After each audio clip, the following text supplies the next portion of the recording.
Hi, my name is Tammy French. Today we're going to be talking about Chapter 11, which is called Outlining the Speech, out of the textbook, The Art of Public Speaking. If you'd like to watch this entire presentation with closed captioning, please visit the COMMUNIC8 submenu on the UW-TV website at uwwtv.org. Now, right off the bat, I have to say, please don't be insulted by this chapter. I know you have done outlining many, many times. You've learned how to properly outline in many other classes, probably way back in middle school or something like that. But today's chapter is really going to focus on outlining for the speech. We're going to teach you some techniques and some tricks to really help you maximize not just your speech outline, but then consequently your speech delivery. So there's sort of a method behind our madness. Now, the first thing to please understand is that there's actually two types of outlines in a speech. The first one is called the preparation outline, and you can see this in green on your slide. The preparation outline is a full manuscript outline, okay? It's the one that you're working on that you will turn in and earn 50 points on in this assignment. It's the transcript of what you plan to say. It's got everything in it. It's actually quite a very thick document, if you will. It's several pages long, and it's everything that you plan to say. Now, the reason we use a full manuscript speech for this first outline, the preparation outline, is because it makes editing your speech much easier. When you've got everything you plan to say, you can go back and say, I found out my speech is too long. So I'm going to go look through and, boy, I see I've got 4 subpoints in this one main point. So I'm going to cut some of that out because I've got so much extra. The preparation outline makes that very, very obvious. Now, in your preparation outline, as I said, you're going to have everything. You're going to have your full introduction, including all of the different pieces of your intro. You're, of course, going to have your main points, which includes your research and your subpoints and so on. You'll even have your transitions. You'll have your full conclusion with all of the different parts. And lastly, you will also have your annotated bibliography. Now, I want to really emphasize this because in the past, sometimes we've had some students that have done their preparation outline and turned it in for a grade, but they have no bib with it. They have no bibliography that they turn in, and they said, oh, well, I wrote that up separately. That's a separate document. Not to us, it's not. To us, your bibliography is absolutely part of your outline. So just make sure that gets turned in at the same time. That's just the last page of your outline would be your annotated bibliography. Remember also, as discussed in a previous lecture, that in your introduction, that's going to include, of course, your thesis statement and so on, and you're going to use that number 3 in your thesis statement. Now, in terms of some guidelines for your preparation outline, remember a couple things, please. Remember that it is everything you plan to say. In other words, it's not a keyword outline. I respect and I appreciate the fact that some of you have had communication and speech classes in other universities, perhaps in other high school classes, and it's possible your speech teachers in those places taught you a different kind of outlining, and that's fine. But for us in COMM 110, we want you to use a full preparation outline, which is everything. Everything you plan to say. We want you to write it out in full sentence form, okay? We want you also in this outline to label everything. Label your transitions, label your conclusions, label where your research is in your speech, for example. The more you label it, the more it jumps out at us and frankly makes it easier for us to grade, but also it's helping you. Because when you're done with your outline, you can take a look at it, and then maybe you can have the outline rubric on one side, and you can look at the rubric and say, okay, I have to have this, and you can look and easily find it in your outline. So you can use it as a bit of a checklist, and it makes it very easy for you. And again, just another reminder to include your annotated bibliography as part of that preparation outline. Now, one thing I'm going to emphasize a little bit today is this thing called a visual framework. And all I mean by that is part of outlining, well, outlining has essentially two really critical parts. One is the symbolization. So in our case, we're going to use Roman numerals. And if you use Roman numeral 1, Roman numeral 2, then you might have a capital letter A, and then a small number 1, and then a small letter A, and so on and so forth. I'm not going to be as picky about the proper order, I guess, of those points and subpoints and everything else, but you do need to have some kind of symbolization. For example, I know that a Roman numeral 1 is a big part, whether you put your introduction as Roman numeral 1 or maybe one of your main points is Roman numeral 1, that is a significant and big piece in your speech. And then the next symbol you use, maybe capital letter A, for example, that is going to be subordinate to that Roman numeral 1 because of the way we use symbolization. And so that symbolization is one really important piece. The next part is indenting. Indenting the points that are subordinate to one another is also very, very important so that we can visually glance down at our notes and glance up, and we know in our head where we are. Indenting is critically important to helping us follow along with our own speech and not get all jumbled up within the content of what we're about to say. Making this pattern consistent is really, really critical. So ultimately, your visual framework of your speech might look something like this. Your main point starts with a Roman numeral, and then you've got some subpoints, and then you have even some sub-points in there. But you can see how the symbolization and the indentation really work together to make this speech very, very easy to follow. So this is the preparation outline. Again, this is the outline that you're going to ultimately turn in for a grade. This is the outline that's got everything on it. So your teachers will be able to see very quickly what you have and what you perhaps are missing. I hope not. But you can see it as well. So as you're getting ready to turn in that final copy, you can see very easily what you might be missing and make those corrections before you even do so. This also makes it very easy for us to help you. So if you come in for an office hour or for some extra help, we can kind of talk through your outline much, much more effectively. So we've got the preparation outline. The second kind of outline we'll be using is called the speaking outline. Now, in everyday language, we would call the speaking outline our note cards.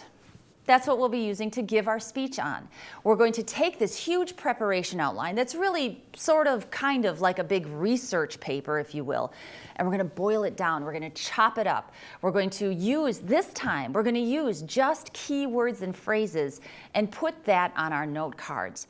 The speaking outline is what we're, just as it implies, this is what we're going to ultimately deliver our speech from. So we don't want to have everything on there because then we'll read it. We'll be much more likely to read it if we simply maybe shrink the font but yet have those note cards just as dense.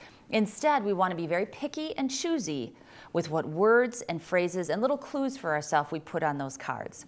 So here's some guidelines for you. First of all, and again, this is critical, use the same visual framework from your preparation outline that you used before. So whatever was a Roman numeral 1 on your big preparation outline, make sure that's a Roman numeral 1 on your note cards, okay? Secondly, make your speech legible. So most students end up just writing their note cards by hand, which is fine if you've got good penmanship. If for any reason you happen to not have good penmanship, that's okay, no judgment. But then this is the time when maybe you either call on a friend who has good penmanship to give you a hand, or I don't mind at all if you type up your note cards and then kind of cut them out and then maybe just glue them onto some note cards. So in other words, you just have a piece of copy paper and you end up kind of gluing them onto note cards. Plenty of students do that as well because then it's nice and neat, it's very legible, it's very easy to see. And then lastly, keep them brief. We're going to see a sample set of note cards in just a little while, and you'll see how brief they should be. Brevity is our friend in speaking because it helps us look up. It helps us have good eye contact. Even if I know my speech really well, and even if I've practiced a lot, if I've got the crutch of having a really, really jam-packed note card, I'm going to be very likely to look down at it, and I don't want that. I'd rather look up and speak. Even if I stumble just a little bit, that's okay. I'd rather have a really, really clear delivery and a really honest and spontaneous kind of delivery. Now, the other thing that our note cards will do for us, our speaking outline will do for us, is that it will allow us to have some delivery cues in there. Delivery cues are directions to ourselves. And it's just what it sounds like. It's something about delivery. So for example, if I know that particularly when I start out and I'm nervous, I don't use a lot of gestures and I tend to talk without my hands, I might write gestures on my note card so that I remember to bring my hands up a little bit. That would be one example. Plenty of students like to also write on their note cards cues for themselves to advance a PowerPoint. Click here or something like that, so they make sure they are advancing the PowerPoint correctly. You can write your delivery cues, like I said, right on your note cards and just add little things for themselves. Lots of students will do things like highlight certain things in their note cards. Maybe they highlight their sources so that they really make sure they don't forget to say their source material. All of those are really, really good ideas. So next, what I would like to do is show you an example. I'm going to show you an example of a preparation outline and a speaking outline, and hopefully give you a sense of not only what the difference is between these two, but also the start of what a really good one looks like. So the document you're looking at is from a real COMM 110 speech. Yes, we got permission from the student to use this. And at first you can see the preparation outline on the left-hand side is quite dense. There's a lot of material there. And on the other hand, on the right-hand side, the speaking outline on note cards was written out in hand, and it's much less dense. Okay, so let's start with that preparation outline and just take a look at a couple of things. Most importantly, what I'd like, well, I shouldn't say most importantly, but one important thing I'd like you to note is that the student used labels. You can see in the introduction, she labeled her attention getter, she labeled her credibility statement, and so on. She labeled a whole bunch of things all throughout the speech, which is really, really important. You can see right off the bat she used complete sentences. Her attention getter, September 4th, 2010, a beautifully crisp day that was perfect for the wedding our family was headed to. So written out as a complete sentence, which is really, really important. The other thing that you might notice, and this will become obvious as we look things over a little closer down the line here, but her speech is very, very informative and not persuasive. And that's something we really want you guys to pay attention to too. The general purpose of your speech, right, is to inform. And so we're going to make sure we stick to that. As we glance down that introduction a little further, the third subpoint there, letter C, it says reason for audience to listen. We've talked earlier about how important it is to connect to the audience, to make the audience see that my topic and my speech is something you can relate to as well. So her audience connection is, in my life, this is a day that comes to mind when I think of a day when everything started out perfect and later ended horrendously. Because life isn't perfect, it's likely that most of us have had a day like this. That's her reason to listen. Look, we don't know what she's gone through exactly yet. She's going to explain that. But we've all had those kind of days that started off terrific and ended terribly. And so we can relate to that, even if we haven't gone through exactly what she's gone through, okay? Now, jumping from the introduction down a little further down into the transition, we can see she's got her transition really clearly labeled. And then we move into the body of the speech. And I'd like to take a look at main point 1 for a second. Main point 1 is, again, her first main point. When understanding the diagnosis of epilepsy, it is significant to note the difference between epilepsy and a non-epileptic seizure. Then she goes into her first subpoint where she has her source. And she has her source here. She's got a quote, and then she has Mayo Clinic's article, Epilepsy, last updated in June of 2018. Now, we're going to talk later on about the proper way to cite our sources within our speech, but she does an excellent job. She's got the author, okay, she's got the title of the article, and she's got the date. And those are 3 of the critical pieces we're going to need. So notice how she writes it in there the way she's going to say it. She doesn't have parentheses. She doesn't have just the author's last name and the date. She's got it written out the way she's going to say it, and that is really, really important. So as we glance at the body, again, we can see she indents. She uses different kinds of symbolization. So her outline is really, really clear. When we start with our outlines and when we start this process of practicing, you will start by practicing off of your full sentence outline. And so getting used to the visual framework is important because then we will convert to the speaking outline. So now let's look at the right hand of the page a little bit and look at this speaking outline on note cards. Now the first thing that should jump out at you is that these are chopped up, if you will. You can see she's got attention getter, September 4th, 2010. She's got road trip music and then wedding trade 12 hours. Well, you and I don't know what that means, but she does. For two reasons. She knows what it means because it was her life experience, but she also knows what it means because she knows her speech.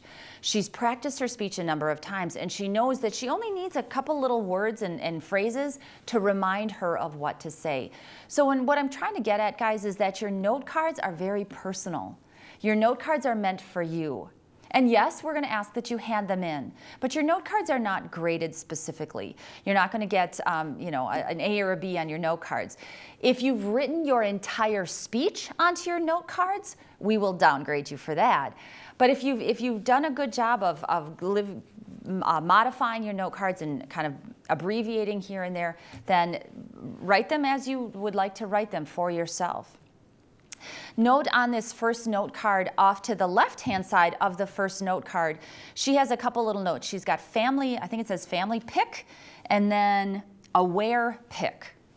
And I think what those two things are, again, they're for her, so I'm not positive, but I think they're clues about the PowerPoint that she's going to show. I think those are clues to herself to advance the PowerPoint. If we glance down at the second card, you can see at the top of the card she's got the transition, and then she's got a little arrow and a note to herself. Take 3 steps. Again, we haven't talked yet about delivery, but one thing we will talk about is how we want you to move a little bit on transition. We want you to take a few steps here and there on transition, and she's written this in to remind herself to do that, which is great. She's also got written down off to the left-hand side, breathe, everything's going to be okay, which is, again, kind of a cute reminder to herself to just calm down. Now this card, I'm going to be honest, she's written really tiny on some things on this card, but nevertheless, she has still abbreviated. And you can see here, if we glance at letter A, she's got main point 1, and then she's got sub point 1, and then she's got her Mayo Clinic article in there, Mayo Clinic's article, Epilepsy, June 2018. So something as important as a source, again, a critical piece of your speech, you're going to need to have them in there. We want you to have them in there. Make sure that you've got that in there. Again, maybe even highlight it so you don't forget it, since it's such an important part. And glancing down at the rest of those note cards, again, she's done a good job of writing neatly for herself, leaving herself some cues. And after she's practiced her preparation outline a couple times, she can certainly transition to practicing on her note cards a couple times. So now if we take just a moment and look at both of these together, the preparation and the speaking outline together in one document, you can see on one side how dense that preparation outline is, and this is all of our plans of what we're going to say. And then glancing to the other side, you can see, boy, that speaking outline is much thinner. There's many fewer words on those cards, and that's okay. They keep the same visual framework. So when I practice with one and then I transition and start practicing with another, it's going to come much easier. But the other thing is the more you work with your speech, the more you're going to sort of inherently absorb some of the information you're working with. And so it's going to roll off of your tongue, and it's going to be top of mind much more so than it would be if you hadn't worked with your speech much or you hadn't practiced with your speech very much. So that transition to converting over to the note cards is probably going to come much easier than you think it will. So all in all, these examples of these outlines, I hope this has been encouraging for you. You can find the full example on Canvas and look a little closer at those. But it's really, really important that if you're not clear on what we're looking for with the outline, you ask us and you get some extra help. Now there's one more thing I want to show you. I want you to pretend for a second that, I don't know, maybe a friend in class came up to you and said, hey, my speech is tomorrow, but I want to show you my note cards. What do you think? What feedback would you give someone about these note cards? These were honestly the note cards that I collected from someone who gave a speech.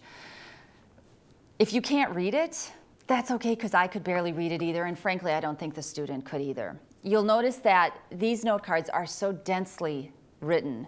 that it's really, really difficult to deliver a speech from. There's no symbolization and there's no indentation. So if the speaker should happen to glance up and make some eye contact with his or her audience, they would have a very difficult time glancing back down and finding their place again, correct? But then the other thing is, what are the odds that the student read this speech? I would say the odds are pretty high, because you're going to have to in order to keep your place. We would lose our place otherwise. So folks, please don't use cards like this, because it's only going to hurt you. Yes, you may have every word you want to say in front of you, but it's going to really detract from your delivery. Frankly, I think it's going to make you more nervous than if you just practice your speech a lot and get to know it. So again, this chapter on outlining has gone over some things that you probably have known a lot of, but because there's a specific way we want you to do the assignments in our class, we wanted to spend a little time explaining that. If you have any questions or concerns about either your preparation outline or your speaking outline, aka your note cards, you should definitely follow up with your teacher and ask those questions. In the meantime, if you want to watch this entire presentation with closed captioning, please visit the COMMUNIC8 submenu on the UW-TV website at uwwtv.org. Thank you.